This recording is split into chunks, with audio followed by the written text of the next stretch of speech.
ilaha illallah, la ilaha illallah, la ilaha illallah, Muhammadur Rasulullah. Allah Allahu Akbar, Allah Allahu Akbar, Allah Allahu Akbar, Allahu Akbar walillahil hamd.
Bismillahirrahmanirrahim.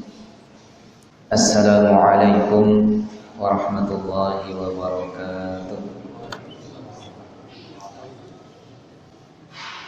Alhamdulillahilladzi hadana li hadza wa ma kunna linahtadiya laula an hadana Allah. Ashhadu an la ilaha illallah wahdahu la syarika lah wa ashhadu anna Muhammadan abduhu wa rasuluhu alladzi la nabiyya wa la rasula ba'dahu. Amma ba'd.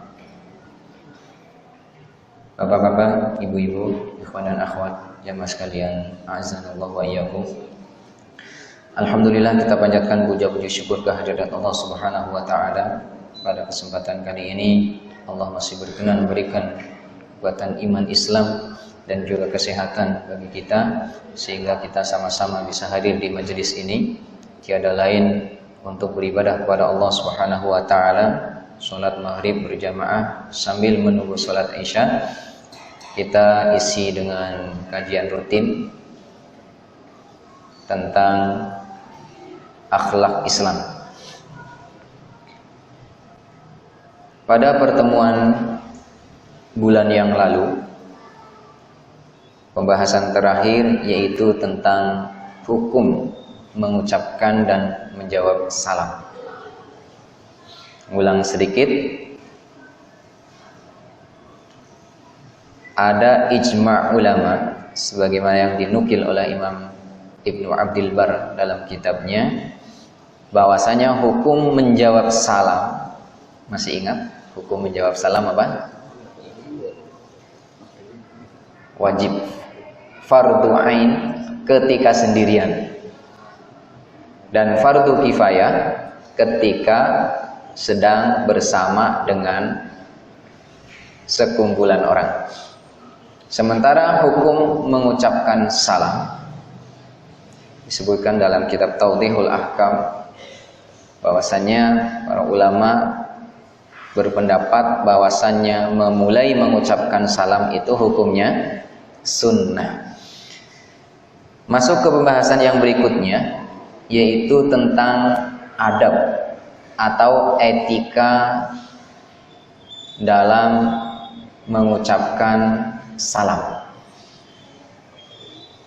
Jadi ada adab-adabnya, ada etikanya dalam melakukan salam. Ini ada beberapa poin. Yang pertama, adab atau etika salam itu yaitu suka ya.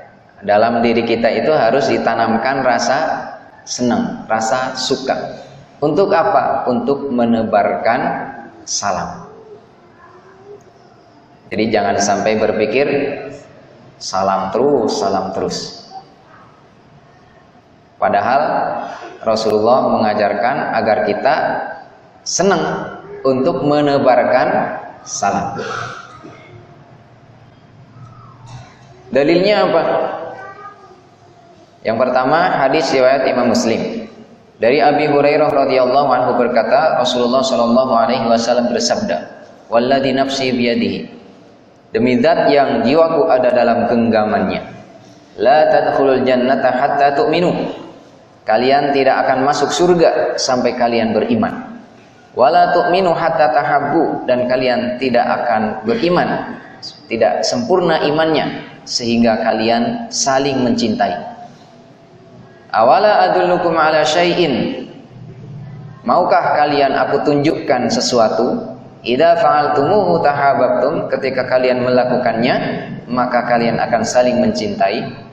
Afsyus salama bainakum. Tebarkanlah salam di antara kalian. Kalau menebarkan salam, maka ini senang, suka untuk mengucapkan salam kapanpun ketika bertemu dengan saudaranya. Kan waktu itu kita sudah bahas ya, bahkan ketika sudah ketemu jalan bareng dipisahkan oleh pohon atau batu atau apa tiang misalnya, ketemu lagi ucapkan salam lagi. Ini yang pertama. Kalian tidak akan masuk surga sampai kalian beriman. Modal awal. Kemudian kalian tidaklah dikatakan beriman atau tidak dikatakan sempurna imannya sampai kalian saling mencintai. Dan di antara sarana agar kita bisa saling mencintai yaitu ketika kita suka menebarkan salam. Kemudian yang kedua, An Abdullah bin Salam, dari Abdullah bin Salam. Qala berkata, lamma qadima Rasulullah sallallahu alaihi wasallam al-Madinata, ketika Rasulullah sallallahu alaihi wasallam datang ke Madinah, injafalan nasu ilaihi, maka orang-orang berbondong-bondong menemuinya. Waqila, dan dikatakan, qadima Rasulullah sallallahu alaihi wasallam, telah datang Rasulullah sallallahu alaihi wasallam, faji'tu fin nasi li anzura ilaihi. Kata Abdullah bin Salam, maka aku datang bersama orang-orang untuk memperhatikan beliau, bersama orang-orang untuk melihat beliau. Falamma istabantu wajha Rasulillah sallallahu alaihi wasallam, maka ketika aku sudah melihat dengan jelas wajah Rasulullah sallallahu alaihi wasallam, araftu, aku mengetahui anna wajhahu laisa biwajhin kadzabin, bahwasanya wajahnya bukanlah wajah pendusta. Ini Rasulullah sallallahu alaihi wasallam. Orang melihat wajahnya saja sudah tahuan. Tidak mungkin wajah seperti beliau ini wajah seorang pendusta. Yang selama ini orang-orang mengatakan bahwasanya Muhammad itu pendusta. Kadzab, pendusta. Tapi ini Abdullah bin Salam yang pada saat itu dia hanya penduduk asli di Madinah yang mungkin belum beriman pada saat itu. Tetapi ketika Rasulullah datang, dia bersama kerumunan manusia, lewat sela-selanya beliau melihat wajah Rasulullah sallallahu alaihi wasallam dengan terang benderang sangat jelas, maka beliau langsung mengetahui bahwasanya wajah seperti ini tidak mungkin wajah seorang pendusta. Kalau orang yang biasa bohong, itu biasanya secara psikologis wajahnya itu bisa dilihat. Dari raut mukanya, dari penampilan mukanya, itu biasa diketahui. Makanya orang kadang-kadang bisa mengetahui orang lain ini lagi bohong apalagi jujur. Kalau lagi bohong kelihatan, kalau lagi jujur juga kelihatan. Dan Rasulullah begitu. Wajahnya dengan jelas tidak mungkin kalau wajah seperti ini adalah wajah pendusta. Fakana awalu syai'in takallama bihi, dan hal pertama yang diucapkan oleh beliau angqala, yaitu beliau mengatakan, ya ayuhan nas, wahai sekalian manusia, afsus salam, tebarkanlah salam, wa at'imut ta'am, dan berikanlah makanan, wa sallu bil laili wan nasu niyam, dan salatlah di malam hari ketika orang-orang sedang tidur, tadkhulul jannata bisalamin, maka kalian akan masuk surga dengan selamat. Kunci ya, masuk surga dengan selamat. Apa saja tadi? Menebarkan salam, memberi makan, sholat di waktu malam ketika orang-orang sedang tidur, maka akan masuk surga dengan selamat. Jadi ini Rasulullah datang ke Madinah, hal pertama yang diucapkan ini menunjukkan betapa pentingnya menebarkan salam. Yang pertama diucapkan afsus salam, tebarkanlah salam. Ini kedamaian. Islam datang menebarkan kedamaian, bukan kebencian. Apalagi sesama muslim, saling benci, saling bermusuhan. Tidak. Ini Rasulullah, afsus salam, tebarkanlah salam. Kunci untuk saling mencintai juga tadi yang pertama, menebarkan salam. Kemudian hadis yang ketiga, an Abdullah bin Amr bin As, dari Abdullah bin Amr bin As radhiyallahu anhuma, anna rajulan, bahwasanya ada seorang laki-laki, sa'ala Rasulullah, bertanya kepada Rasulullah sallallahu alaihi wasallam, ayyul islami khair, Islam mana yang paling baik? Islam apa yang paling baik? Qala, beliau bersabda, tut'imut ta'am, kamu memberi makan, wa taqra'us salam, dan kamu membacakan salam, ala man arafta, terhadap orang yang kamu kenal, wa man lam ta'rif, dan juga kepada orang yang belum kamu kenal. Menebarkan salam baik kepada orang yang dikenal maupun orang yang belum dikenal. Kalau belum dikenal kan kita nggak tahu apakah dia orang muslim atau non muslim. Husnudzon saja. Kita hidup di negara yang mayoritas muslim. Ketemu orang husnudzon, dia seorang muslim, ucapkan salam, assalamualaikum. Tapi kadang-kadang karena belum terbiasa ya, susahnya bukan main. Jangankan orang yang nggak dikenal, orang yang sudah kenal saja kadang-kadang ketemu tidak saling menyapa, tidak ada ucapan salam, bahkan kadang sengaja, ada orang itu, segera menyingkir. Sebelum ketemu sudah menyingkir duluan. Kehilangan pahala yang besar. Di antaranya mengucapkan dan menjawab salam. Ini adab etika yang pertama, suka menebarkan salam. Yang kedua, etika dalam salam itu bersegera dalam mengucapkan salam. Jadi ketika ketemu bersegera. Jangan nunggu biar dia dulu yang ngucapin salam. Pokoknya ketika bertemu segera ucapkan salam. Mana yang baik? Ini yang disabdakan oleh Rasulullah SAW dari Abi Umamah, dari Abi Umamah radhiyallahu anhu kila, dikatakan, ya Rasulullah, wahai Rasulullah, ar-rajulani yaltaqiyan, dua orang yang bertemu, ayyuhuma yabda'u bis salam, mana di antara keduanya yang memulai salam? Qala, Rasulullah menjawab, aulahuma billahi ta'ala, yang paling utama di hadapan Allah Subhanahu wa ta'ala, dia yang memulai salam. Artinya apa? Yang memulai salam itu di sisi Allah menjadi orang yang lebih utama, lebih baik, lebih tinggi derajatnya daripada yang menjawab salam. Jadi yang memulai salam, kedudukannya dia lebih utama di sisi Allah Subhanahu wa ta'ala. Maka ketika bertemu dengan orang lain, apalagi kita tahu bahwasanya dia adalah muslim, jelas ucapkanlah salam dengan bersegera. Jangan nunggu-nunggu. Nanti sajalah ngucapin salam, biar dia duluan, kan saya lebih tua. Ya memang bagusnya kalau ketemu ada yang muda duluan ya. Tapi nggak harus seperti itu, karena etikanya, adabnya itu bersegera. Ketika bertemu, segera ucapkan salam.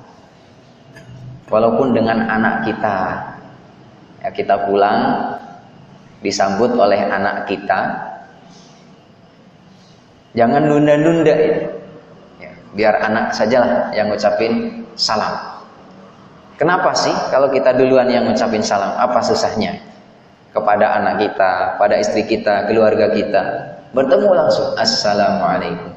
Ambil keutamaan yang lebih besar, yaitu memulai mengucapkan salam.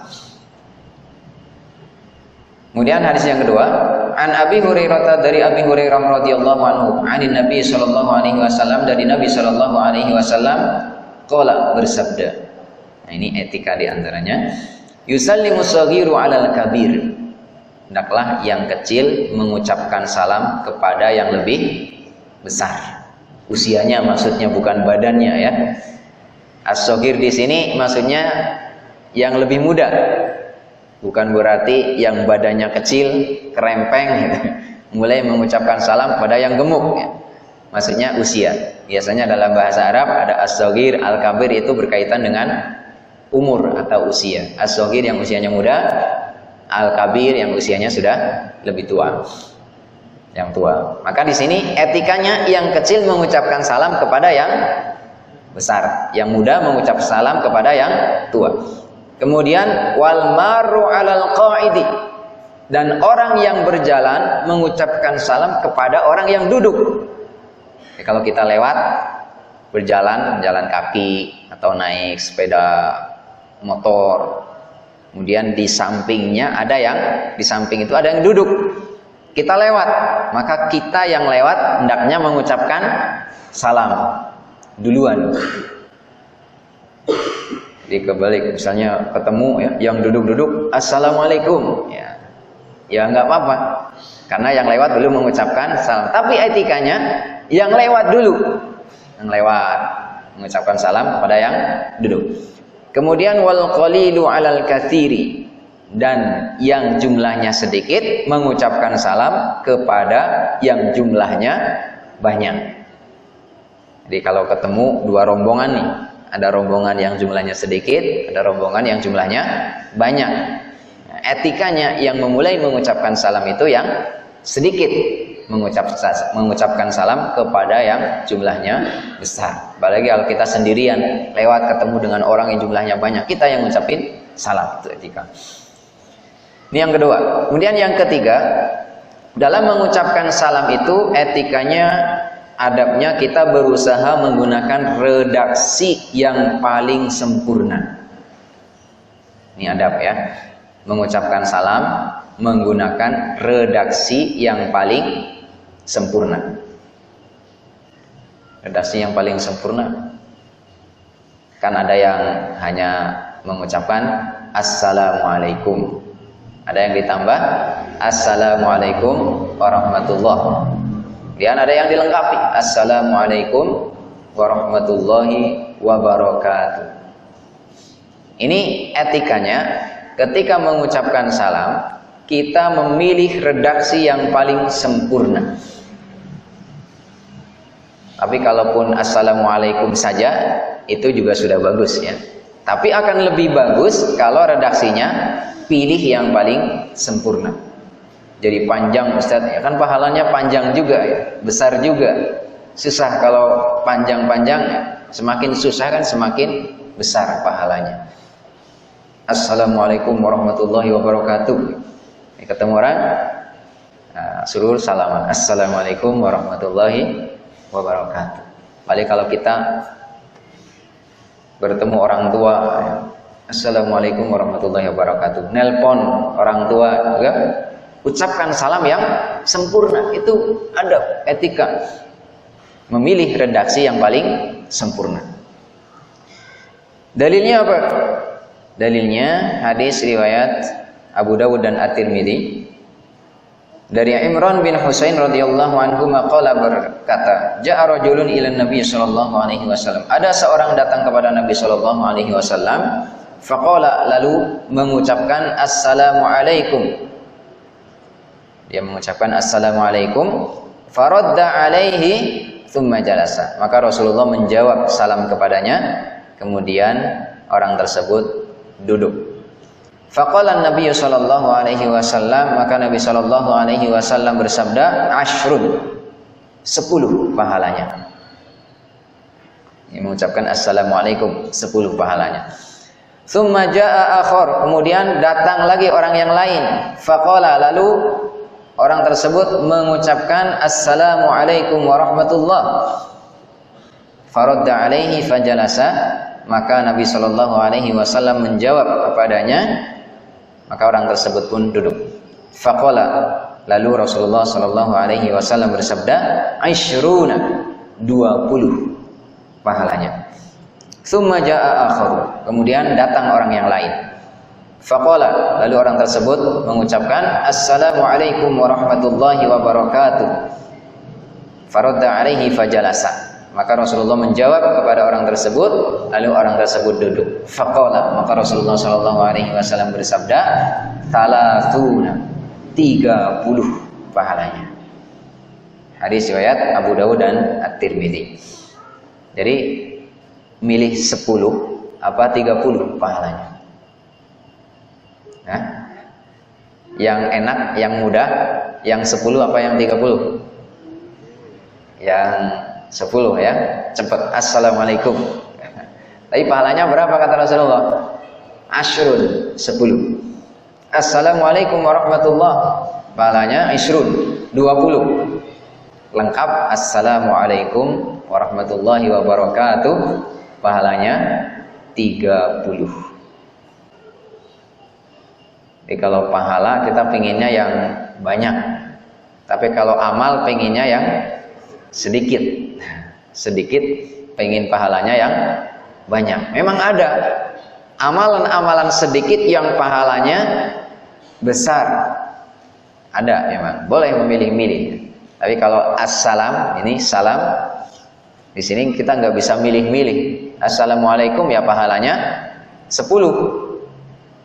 Assalamualaikum warahmatullah, pahalanya 20. Assalamualaikum warahmatullahi wabarakatuh, pahalanya 30. Ya, semuanya ada pahalanya. Tetapi akan lebih sempurna ketika kita menggunakan redaksi yang paling sempurna. Pahalanya semakin besar. Jadi kalau kita dalam waktu sehari bisa mengucapkan salam lengkap redaksinya, bisa sampai ketemu orang berapa biasanya sehari? Ya beda-beda ya, nggak mesti ya. 10 saja kan, kali 30 berarti kebaikan yang kita dapatkan sudah 300. Makanya tebarkanlah salam. Itu artinya kita sedang menebarkan kebaikan, di samping itu kita sedang panen kebaikan juga. Kemudian hadis dalil dari Al-Qur'an, wa idza a'udzubillahi minasyaitonir rajim wa idza huyyitum bi tahiyyatin, dan ketika kalian diucapkan dengan suatu ucapan salam, fahayyu bi ahsana minha, maka balaslah dengan yang lebih baik daripadanya, aurudduha, atau kembalikanlah. Kembalikanlah maksudnya balikin yang sama. Jadi orang mengucapkan assalamualaikum, jawabnya waalaikumsalam, sama. Tetapi yang awal, yang paling bagus menjawabnya itu bi ahsana minha, dengan yang lebih baik daripada ucapan salam tersebut. Misalnya seorang mengucapkan assalamualaikum, kita menjawabnya ditambah waalaikumsalam warahmatullah. Ini perintah Al-Quran. Innallaha kana ala kulli syai'in hasiba, sesungguhnya Allah maha menghitung hasiba terhadap segala sesuatu, termasuk setiap ucapan salam yang kita ucapkan atau yang kita jawabkan kepada orang yang mengucapkan salam kepada kita. Jadi kalaupun orang mengucapkan assalamualaikum saja, maka sunnahnya, perintah Al-Qur'annya, kita menjawabnya dengan yang lebih baik. Waalaikumsalam warahmatullahi wabarakatuh. Ini adab yang ketiga, berusaha menggunakan redaksi salam yang paling sempurna. Kemudian yang keempat, adabnya itu mengulangi ucapan salam sampai 3 kali. tetapi tidak dalam setiap kondisi. Ada kondisi-kondisi tertentu mengulangi salam sampai 3 kali. Di antaranya ketika kita ingin bertamu, masuk ke rumah, assalamualaikum, pertama nggak dijawab, ulangi lagi ya. Ketok-ketok pintu, assalamualaikum, nggak dijawab lagi. Kemudian sampai 3 kali. Kalau 3 kali ketok-ketok pintu, assalamualaikum, nggak dijawab juga, sudah pulang. Jangan dibongkar pintunya. Ini kemana orang ini? Nggak muncul-muncul, dobrak pintunya. Ini namanya nggak beradab, nggak beretika. Karena kalau sudah tidak 3 kali nggak dijawab, pulang saja. Sekalipun di dalam ada orang, oh berarti orang tersebut sedang tidak berkenan menerima kedatangan kita. Sudah, mungkin sedang ada hal penting yang tidak bisa diganggu gugat oleh orang lain, sehingga ketika 3 kali nggak ada, nggak dijawab, nggak keluar, udah kita tinggalin. Dalilnya an Anasin, dari Anas radhiyallahu anhu, anna Nabiya, bahwasanya Nabi sallallahu alaihi wasallam kana idza takallama bi kalimatin a'adaha thalathan. Ketika beliau mengucapkan suatu kalimat,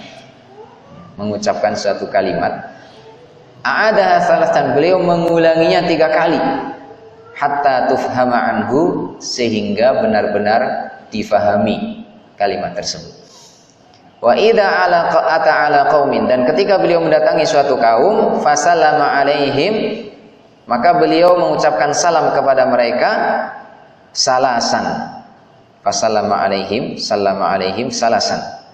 Jadi beliau mengucapkan salam kepada mereka sebanyak 3 kali. Ini hadisnya, hadis riwayat Imam Al-Bukhari. Nah, kemudian dijelaskan oleh para ulama bahwa kondisi yang disunnahkan mengucapkan salam sampai 3 kali, yaitu pertama, ketika yang disalami orangnya banyak dan kemungkinan ada sebagian yang belum mendengar, seperti sedang memulai pidato ceramah, banyak yang mendengar, ucapin salam, assalamualaikum warahmatullahi wabarakatuh. Nah, dikira-kira kok ini menjawabnya belum banyak, mungkin sebagian ada yang belum fokus, belum mendengar, diurangi sampai 3 kali. Kondisi yang pertama. Kemudian kondisi yang ketiga, ketika yang diucapi salam itu belum menjawab, diucapi salam belum menjawab, dan kemungkinan karena belum mendengar. Karena kalau sudah mendengar, dia tahu menjawab salam hukumnya wajib. Oh, mungkin belum mendengar, sehingga diulangi lagi sampai 3 kali. Jadi Rasulullah biasa sering mengulang-ulang kalimat yang disampaikan kepada para sahabat itu, diulangi sampai 3 kali agar benar-benar difahami dengan baik. Termasuk ketika mengucapkan salam. Nah, kondisi-kondisi yang tadi dijelaskan oleh para ulama bisa diulangi sampai 3 kali. Ini adab atau etika yang keempat. Kemudian yang kelima, mengangkat suara ketika mengucapkan dan menjawab salam. Jadi suaranya diangkat agar bisa didengar dengan jelas. Jadi kalau mengucapkan salam itu tidak cukup hanya di dalam hati, bahkan sudah diucapkan lisan saja itu belum cukup kalau belum terdengar. Makanya tadi kalau belum terdengar, kira-kira belum terdengar, disuruh ulangi sampai 3 kali. Jadi kalau kita mengucapkan salam, angkat dengan suara yang keras. Assalamualaikum. Ketemu orang, assalamualaikum, nggak kedengaran katanya. Angkat suaranya. Ini adab ketika mengucapkan salam dengan suara yang keras, yang terdengar oleh orang yang diucapi salam. Ini dalilnya. Pertama, athar ini bukan hadis, tapi perkataan sahabat. Fil athari an Thabit bin Ubaid, dari dalam sebuah athar dari Thabit bin Ubaid, qala, berkata, ataitu majlisan, aku mendatangi suatu majlis. Majlis berarti sekumpulan orang yang sedang duduk-duduk. Fihi Abdullah bin Umar, di dalam majlis tersebut ada Abdullah bin Umar radhiyallahu anhuma. Faqala, maka beliau bersabda, Abdullah bin Umar, "Idza sallamta fa asmi'." Ketika kamu mengucapkan salam, maka perdengarkanlah. Kalau disuruh memperdengarkan, berarti dengan suara yang keras, yang terdengar oleh orang yang diucapi salam.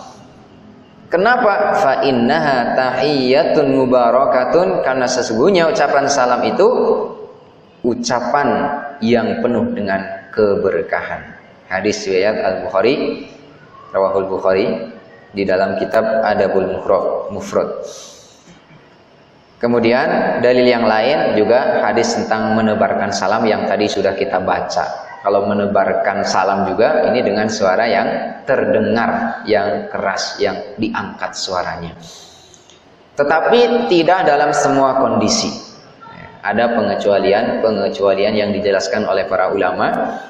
Kalau tadi disunnahkan adabnya ketika kita mengucapkan salam itu dengan suara yang keras, yang terdengar oleh orang lain, tetapi dalam kondisi-kondisi tertentu ada etika-etika yang ketika kita mengucapkan salam harus dengan suara yang tidak keras. Misalnya, jadi pengecualian yang pertama, ketika ada sekumpulan orang, berarti orangnya banyak, nggak cuma satu, ada sekumpulan orang. Sebagian ada yang sedang tidur, jadi sekumpulan orang, tapi sebagian ada yang tidur. Ini adabnya mengucapkan salam kepada orang yang terbangun itu dengan suara yang hanya terdengar oleh mereka saja, tidak mengganggu orang yang sedang tidur. Jangan sampai ada yang tidur, kemudian di sampingnya ada orang yang tidak tidur, kita ngucapin salam dengan suara yang sangat keras, "Assalamualaikum." Akhirnya yang tidur terganggu. Jadi bukannya menyebar kedamaian ya, mengucapkan salam malah mengganggu orang yang tidur. Kira-kira ketika yang sedang tidur sedang enak-enaknya, apalagi sedang mimpi yang menyenangkan gitu ya, tiba-tiba diganggu sama ucapan salam kita, dia mau balas salam apa malah marah biasanya. Ini lagi mimpi enak ya, malah diganggu kamu ini. Makanya ini ternyata hadisnya sampai detail membahas masalah-masalah seperti itu. Luar biasa ajaran Islam. Ya, contohnya ini, Anil Miqdad, dari Miqdad radhiyallahu anhu. Ini adalah fi hadisih at-tawil, dalam hadisnya yang panjang. Dia berkata, "Kunna narfa'u lin Nabi sallallahu alaihi wasallam nasibahu minal laban." Kami mengangkat bagian susu untuk Nabi sallallahu alaihi wasallam. Fayaji'u minal laili. Kemudian beliau datang pada suatu malam, fayusallimu tasliman, dan beliau mengucapkan salam, la yuqiduna iman, yang tidak sampai membangunkan orang yang sedang tidur, wa yusmi'ul yaqdhana, dan memperdengarkannya kepada orang-orang yang melek, yang tidak tidur. Jadi kalau malam hari Rasulullah datang kepada para sahabat, ada yang tidur, ada yang melek, Rasulullah mengucapkan salam, itu hanya didengarkan oleh orang-orang yang enggak tidur. Sementara yang tidur itu enggak terganggu. Ini luar biasa.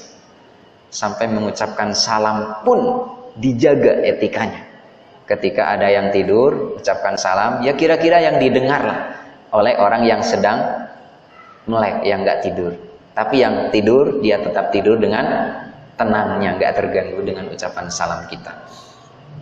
Ini mengucapkan salam, ada pahalanya, ada kebaikannya. Menjawab salam pun ada kebaikannya. Itu pun etika adabnya jangan sampai mengganggu orang yang sedang tidur.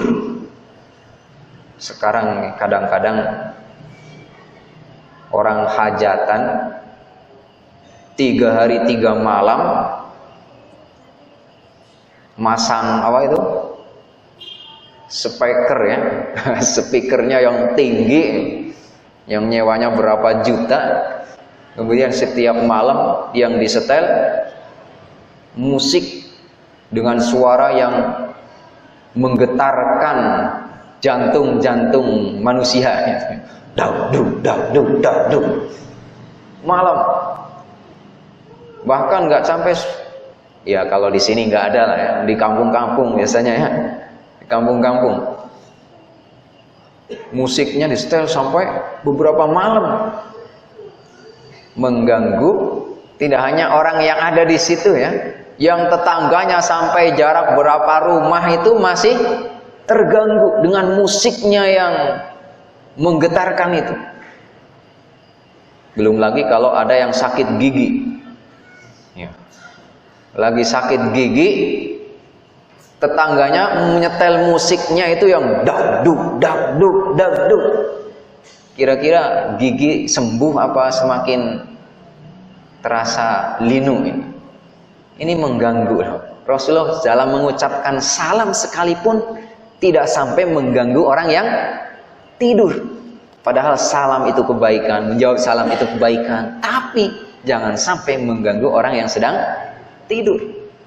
Nah, kadang-kadang di kita itu, apalagi anak muda punya motor, kadang-kadang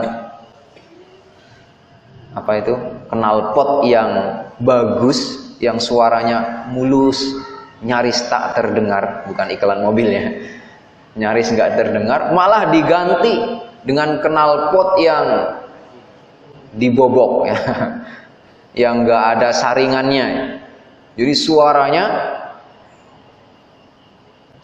keras. Udah gitu lewatnya di rumah-rumah yang sempit, jalan gang-gang. Udah gitu masih di gas-gas tengah malam lagi. Masya Allah, itu mengganggu banyak orang. Nah, orang yang mengganggu seperti itu berdosa,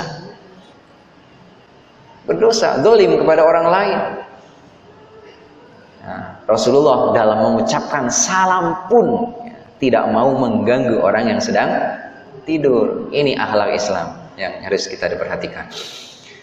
Kemudian yang kedua, kondisinya. Jadi salam itu jangan terlalu dikeras-keraskan ketika sedang dalam keadaan sholat.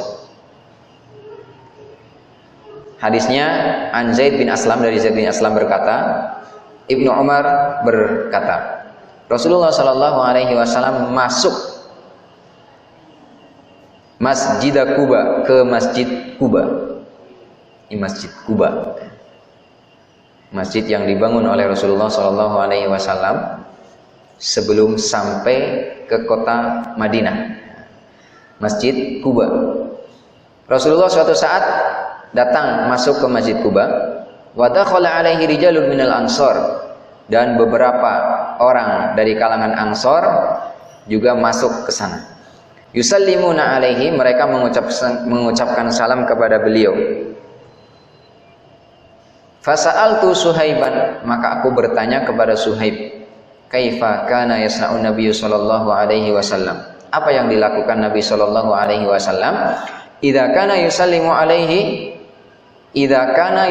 alaihi wa huwa yusalli. Ketika diucapkan salam kepadanya sedangkan dia sedang sholat. Qala, Suhaib menjawab, kana yushiru biyadihi. Jadi beliau mengisyaratkan dengan tangannya. Maksudnya apa? Jadi kalau Rasulullah sedang sholat, kemudian ada yang mengucapkan salam, jadi Rasulullah tidak menjawab salamnya, cukup mengisyaratkan dengan tangannya. Ada yang salam, cukup gitu aja. Jangan sampai ketika kita sedang sholat ada yang mengucapkan Assalamualaikum, kita jawab Waalaikumsalam, batal sholatnya. Apalagi sampai nengok gitu, Assalamualaikum, siapa ya? Kemudian dijawab salamnya, batal sholatnya itu. Karena menurut ulama ahli fikih, kalau dalam sholat mengucapkan satu kata yang bukan rangkaian di dalam sholat, yang bisa difahami itu bisa membatalkan sholat. Misalnya satu huruf bunyinya qi, ya. Lagi sholat di tengah-tengah mengucapkan qi, satu huruf. Tapi satu huruf ini Satu kata yang bisa dipahami dalam bahasa Arab. Artinya jagalah. Karena itu fi'il amar dari fi'il madhi waqo yaqi, fi'il amarnya bunyinya li, satu huruf saja. Artinya jagalah. Itu membatalkan sholat. Apalagi sampai mengucapkan waalaikumsalam warahmatullahi wabarakatuh. Ke dalam sholat, nah, ketika ada yang mengucapkan salam, karena mungkin dia nggak tahu kalau kita sedang sholat, menjawabnya cukup dengan isyarat, diisyaratkan saja dengan tangan. Maka ketika kita tahu orang tersebut sedang sholat, ya kita jangan mengucapkan salam, apalagi dengan suara yang keras. Nanti tunggu selesai sholatnya baru mengucapkan salam. Ya, ketika dalam sholat nggak usah menjawab. Ketika ada yang salam nggak usah dijawab, cukup dijawab dengan isyarat saja, nggak dengan ucapan. Kemudian kondisi yang lain, ketika sedang menunaikan hajat atau buang air. Kondisi ini juga menyuruh kita untuk tidak menjawab salam dengan keras. Misalnya, suatu saat dari Muhajir bin Kunfud, bahwasannya dia mendatangi Nabi Shallallahu Alaihi Wasallam, dan beliau pada saat itu sedang yabul. Yabul itu B-A-K, sedang pipis. Fasallama alaihi, lalu dia mengucapkan salam kepadanya. Falam yarudda alaihi, maka Rasulullah tidak menjawabnya. Ya, sedang pipis, datang sahabat mengucapkan salam. Ya, sedang di toilet gitu. Kemudian datang orang mengucapkan assalamualaikum, tidak dijawab oleh Rasulullah Shallallahu Alaihi Wasallam. Hatta tawaddu'a, sehingga beliau berwudu. Tsumma ta'dzara ilai, kemudian beliau meminta maaf kepadanya. Ini bayangkan akhlak Rasulullah ya. Sedang pipis, ada orang datang mengucapkan salam. Kemudian Rasulullah tahu etikanya kalau sedang pipis, ya tidak menjawab salam. Tetapi setelah beliau berwudu, kemudian beliau meminta maaf kepada orang tersebut. Ya, maaf tadi nggak menjawab salam. Faqala, lalu beliau bersabda, inni karihtu an azkurallaha azza wa jal illa ala tuhrin. Sungguh aku tidak suka zikir kepada Allah kecuali dalam keadaan suci. Termasuk mengucapkan salam itu kan ada kalimat ya, Allah ya, assalamualaikum warahmatullah, atau menjawab salam waalaikumsalam warahmatullahi wabarakatuh. Jadi kalau dalam kondisi sedang di toilet, ya ada orang mengucapkan salam, kita nggak usah menjawab dengan suara yang keras. Ya cukup misalnya dibatin saja. Ya, baru nanti ketika sudah keluar dari toilet, ya, bisa menjawab dengan suara yang keras. Ini diantaranya adab atau etika dalam mengucapkan salam. Karena sudah adzan, kita cukupkan sampai di sini dulu. Insya Allah kita lanjutkan, masih ada 2 poin adab atau etika, dan selanjutnya kita akan melanjutkan yang berikutnya, yaitu tentang menjawab, memenuhi undangan yang kedua ini. Alhamdulillahirabbil alamin, Rabbana hab lana min azwajina wa dzurriyyatina qurrata a'yun waj'alna lil muttaqina imama. Rabbana atina fid dunya hasanah wa fil akhirati hasanah wa qina adzabannar. Subhanakallahumma wa bihamdika asyhadu an la ilaha illa anta astaghfiruka wa atubu ilaik. Assalamualaikum warahmatullahi wabarakatuh. Itu yang pertama. Yang kedua, bendera yang tadi diklaim sebagai bendera Hizbut Tahrir itu adalah bendera Rasulullah Sallallahu Alaihi Wasallam. Hadisnya jelas. Anibni Abbas, royatu Sallallahu Alaihi Wasallam saudah waliwa'uhu abyad. Saya nggak usah artiin ya, insya Allah ya. Oh artiin, baik. Baik, terima kasih. Sesungguhnya bendera Rasulullah Sallallahu Alaihi Wasallam itu warnanya putih dan panjinya berwarna hitam. Artinya sudah jelas sekali ada warna putih dan ada warna hitam di situ. Dalam kemudian hadis yang lain dikatakan maktubun alaih la ilaha illallah Muhammadur Rasulullah. Bahwa sesungguhnya tertulis di dalamnya la ilaha illallah Muhammadur Rasulullah. Kalimat yang antum-antum itu semua hidup dengan itu. Kalimat yang antum-antum semua ingin mati dengan itu. Dan kalimat yang antum-antum semua pengen hidup lagi dengan itu. Betul atau tidak? Alhamdulillah kalau masih iya. Nah artinya itu bukan bendera Hizbut Tahrir. Itu adalah benderanya Rasulullah, benderanya umat Islam. Andaikan mau dipakai oleh Hizbut Tahrir itu adalah suka-suka dia. Mau dipakai oleh mas-mas di sini juga boleh juga, nggak ada masalah. Lah kenapa? Karena itu benderanya Rasulullah. Semua umat muslim berhak untuk memakai itu. La ilaha illallah, la ilaha illallah, la ilaha illallah, Muhammadur Rasulullah. Kalimat tauhid suci, bendera panji Nabi, tanamkan dalam hati, kibarkan tinggi-tinggi. La ilaha illallah, la ilaha illallah, la ilaha illallah, Muhammadur Rasulullah. Dengan bendera suci bersama panji Nabi, ayo jaga NKRI dari para pembenci. La ilaha illallah, la ilaha illallah, la ilaha illallah, Muhammadur Rasulullah. Allah Allahu Akbar, Allah Allahu Akbar, Allah Allahu Akbar, Allahu Akbar walillahil hamd.